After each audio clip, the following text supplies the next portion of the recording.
오늘의 말씀 시편 32편 1절에서 5절 말씀입니다. 다윗의 마스길. 허물의 사함을 받고 자신의 죄가 가려진 자는 복이 있도다. 마음에 간사함이 없고 여호와께 정죄를 당하지 아니하는 자는 복이 있도다. 내가 입을 열지 아니할 때에 종일 신음함으로 내 뼈가 쇠하였도다. 주의 손이 쥐하로 나를 누르시오니 내 진액이 빠져서 여름 가뭄에 마름같이 되었나이다.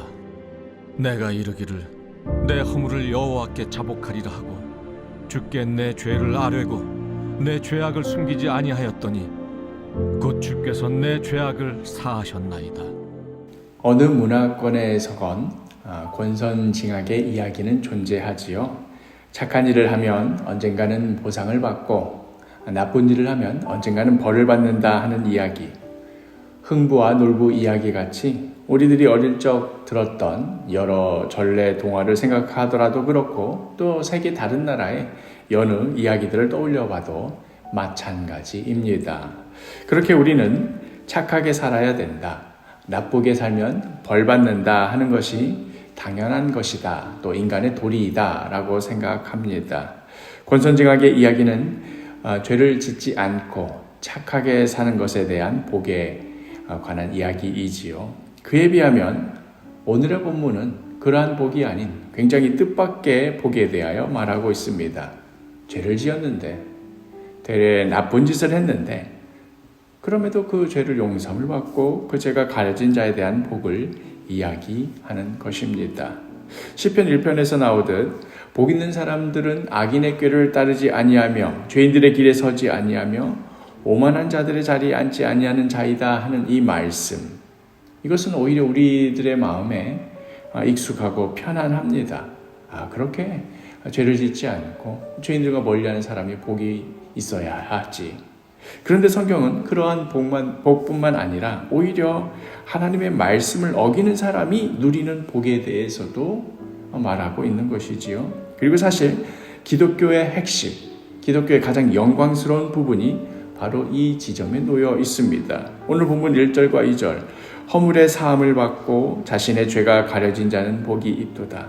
마음에 간사함이 없고 여호와께 정죄를 당하지 아니하는 자는 복이 있도다.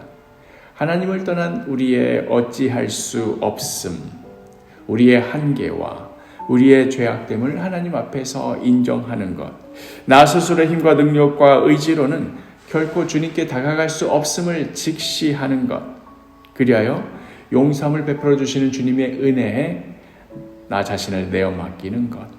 우리 모든 그리스도인의 시작점은 바로 여기에 있습니다. 사도 바울도 바로 오늘의 본문을 인용하면서 우리가 어떻게 구원을 받았으며 또 어떻게 하나님의 자녀가 될 수 있었는가 하는 그 감격을 고백하지요. 로마서 4장 7절에서 9절, 불법이 사함을 받고 죄가 가리어짐을 받는 사람들은 복이 있고 주께서 그 죄를 인정하지 아니하실 사람은 복이 있도다 함과 같으니라. 그런즉 이 복이 할례자에게냐 혹은 무할례자에게도냐, 무릇 우리가 말하기를 아브라함에게는 그 믿음이 의로 여겨졌다 하노라. 우리는 철저한 자기 개발과 개혁을 통하여서 어떻게든 죄를 짓지 않고 다른 사람들과 구별될 정도로 특출나게 선량하게 살아가고, 그리하여서 그것이 우리의 자랑이나 어떤 정당함이 되어서 다른 이들에게도 드러낼 만한 그러한 자로 살아가는 것, 그러한 것이 우리의 정체성이 아닙니다. 어제까지도 죄를 짓지 않았고 오늘도 용케 버텼고 이제 내일도 죄를 짓지 않을 수 있다면 좋겠다 하며 전전긍긍해하는 삶이 결코 그리스도인의 삶의 방식이 아닙니다.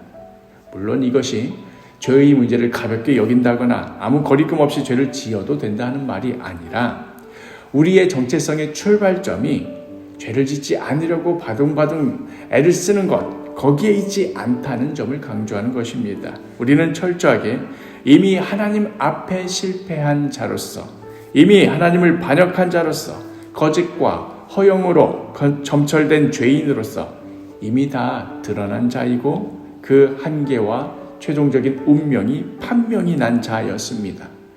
그리고 그것을 자백하고 인정하고 하나님 앞에 엎드렸을 때에 그제서야 비로소 시작되는 그 은혜의 손길로 새로운 삶을 시작하는 존재입니다.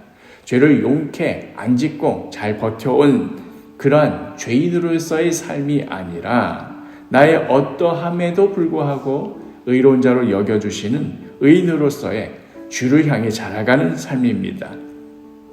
죄인이던 상황에는 죄를 지었느냐 안 지었느냐 이것이 주요 질문이었다고 한다면 이제 하나님의 자녀인 상황에서는 그리스도를 향하여 자라가느냐 더 예수를 닮아가느냐 하는 이 질문이 주요 질문이 됩니다. 나의 힘과 능력이 아닌 더욱 주님을 의지하며 더욱더 주님의 도우심을 간구하며 살아가는 새로운 삶의 방식과 태도로서 살아가게 됩니다. 이제 하나님의 자녀는 결코 죄도 짓지 않고 저질렀던 어떤 일들에 대해서도 그게 죄가 안 된다 그런 말이 아닙니다. 오늘 본문 5절 내가 이르기를 내 허물을 여호와께 자복하리라 하고 주께 내 죄를 아뢰고 내 죄악을 숨기지 아니하였더니 곧 주께서 내 죄악을 사하셨나이다. 이제는 주님의 용서하여 주심으로 주님의 은혜를 의지함으로 살아가는 새로운 존재가 되었다 하는 의미입니다. 그러니 사랑하는 사도교회 식구 여러분, 오늘도 주님께서 선물로 주신 새로운 하루가 시작되었습니다. 그동안의 나의 어떠함과 나의 한계와 나의 어리석음에 스스로를 가두지 마십시오. 이토록 연약하고 부족해도 다시 용서하여 주시고 다시 은혜를 베풀어 주시고 다시 새 날을 허락하여 주시는 주님을 향해 나아가는 하루가 되도록 하십시오. 고린도후서 5장 17절 그런즉 누구든지 그리스도 안에 있으면 새로운 피조물이라 이전 것은 지나갔으니 보라 새 것이 되었도다. 이제 주님의 은혜로 새로운 피조물이 된 자로서 이전 것들을 보내버리고 새로운 나날을 맞이하는 주의 자녀가 되기를 소망합니다. 그런 의미에서 그리스도 안에 거하는 자는 매일매일이 송구 영신 예배와 같습니다. 오늘 하루도 선물처럼 주시는 이 하루 새롭게 시작하고 새롭게 주를 향하여 자라가는 복된 하루가 되기를 간절히 축복합니다.